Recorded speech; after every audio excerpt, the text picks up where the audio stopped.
Chapter 1. Day 1, Wednesday, the first day of the rest of her life. This is what she'd come to? A 35-year-old soon-to-be divorcee, penniless, living in her grandmother's dilapidated home? Doreen Merriweather, back to Doreen Montgomery now, parked her aging Honda Civic in the driveway of what was her new residence in the Lower Mission area of Kelowna, British Columbia, and stared. Goodness. This was not how she remembered the house. It was just another lump to take in a long line of lumps she'd already taken. She blew the errant curls of blonde hair off her face. The warm spring sunshine highlighted the two-story house's ancient clapboard siding, windows in desperate need of cleaning, shutters in need of paint or repair, and a roof more covered in moss than shingles. It had a lost in time and forgotten by the world air to it.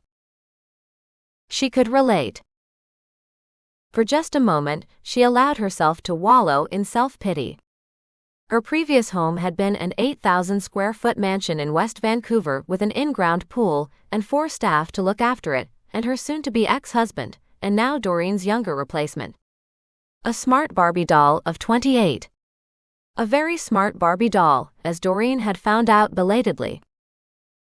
Just be grateful you have a home at all, she reminded herself. Without Nan giving this place to me, we'd be on the street at this point. Feeling better, she turned to her pedigreed basset hound Mugford Horace III, butt Mugs to her and said, "Right, boy?" He gave her a droopy-eyed look. "I know. You're not impressed either. Still, it's what we have, and we're thankful for Nan's generosity." Just because Doreen's life had changed didn't mean she wasn't up for the challenge. She knew there would be days when it would all seem to be too much. But she should be used to that, as it described most of the last 6 years of her marriage anyway. Doreen had signed the separation forms some 2 weeks after her husband had asked her to leave their house and their marriage. Right before Thanksgiving, in fact. On her lawyer's advice, Doreen signed the divorce settlement papers as well, to have it all over with, even though the divorce couldn't be filed until after she and her husband had been separated for a year. This way offers minimal emotional pain for you, Doreen. You can move on without having to revisit the painful time in your life. Only shortly after signing all those papers, Doreen had found out that her divorce lawyer was her husband's lover. Yeah, life's a bitch. And so was her divorce lawyer. She hadn't figured out what to do about it yet, if anything. Part of her wanted to walk away and leave him to his money and new girlfriend. Another part of her wanted to fight him tooth and nail and take the house right out from under him. But how? She had no money or connections. And although her lawyer was as crooked as they came, how did she trust another one to help her right the wrongs done? Money bought people. And apparently their loyalty too. She couldn't afford to lose any more of either. Muggs nuzzled her hand. She shook her head, bringing herself back to the present, sitting in her car still parked outside her grandmother's house. Doreen's new reality. She pulled the keys from the ignition and exited her car. She walked up to the front door. Her grandmother, Nan, as she preferred to be called to avoid the old age stigma surrounding grandma and all such other labels, had said the keys were atop the doorframe. Doreen reached up and found the key ring, and with relief she unlocked the door, pushing it wide open. For better or for worse, this was the first day of the rest of her life. Pulling her phone out of her suit pocket, she dialed Nan's number. "Nan, we're here. Just wanted to let you know." "Thank you for calling, dear." Doreen heard a rustle on the phone like Nan covering up the speaker, then she called out as if to someone else in the room, "She's just arrived. A few minutes before noon. Write that down." And that made no sense. While Doreen was still trying to figure out what her grandmother meant, Nan was talking to her again. "Glad you made it safely, dear. Now make a cup of tea and settle in. We'll talk tomorrow when you're rested." Just as Doreen went to hang up, Nan said, "It's lovely to have you close. I'll get Marge to stop by in a few days. She's gone on a holiday, so perfect timing, dear." Click. Doreen hung up, shaking her head. Nan was still as quirky as ever. Who was Marge? She racked her brain looking for a mention of that name and drew a blank. She'd find out later. She had more pressing problems right now. She headed back to the car, to her faithful pet. "Come on, Muggs." She opened the passenger door and waited for him to jump down.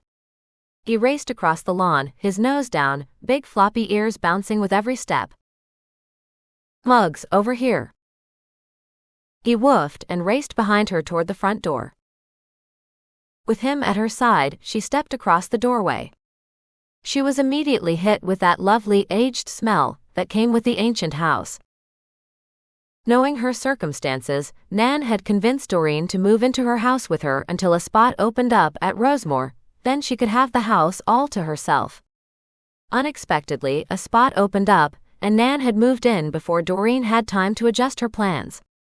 Doreen had been living with friends, or their empty apartments, since leaving her old home. The last place had belonged to a woman she'd been close to.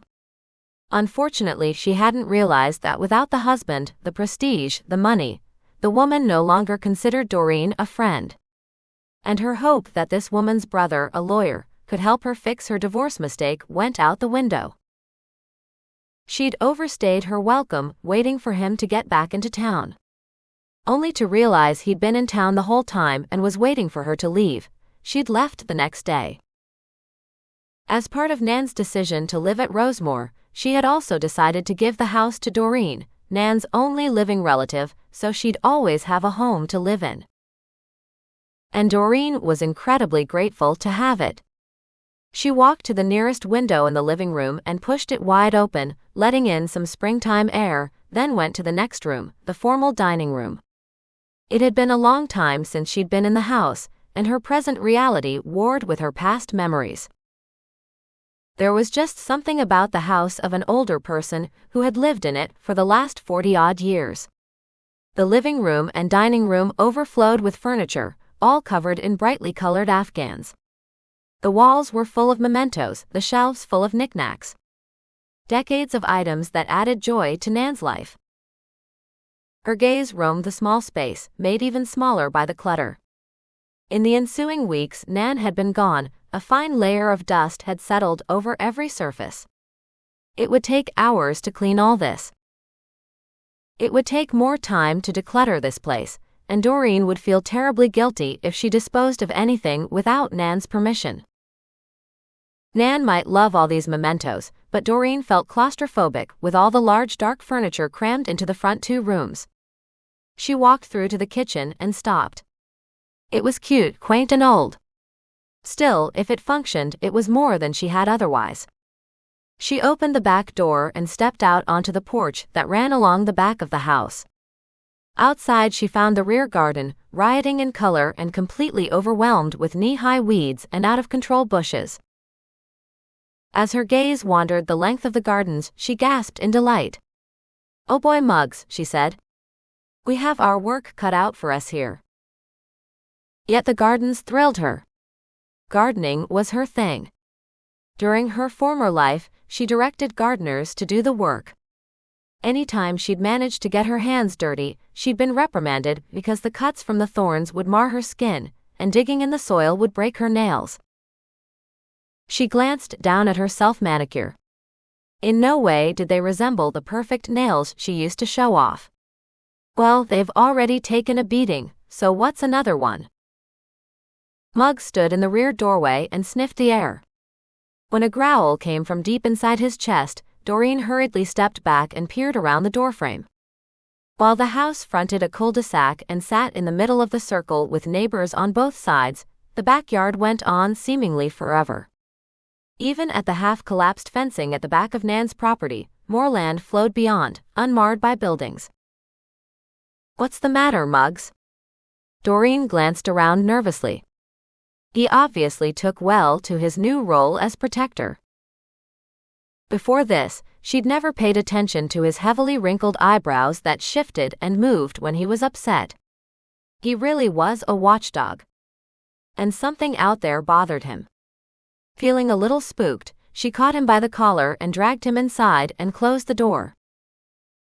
First thing we need to do is unload the car. Then I want a cup of tea. Afterward, we can explore. She returned to her car. Emptying the contents from the back seat and the trunk of her Honda to the concrete driveway, she stood amid her measly pile of belongings and shook her head.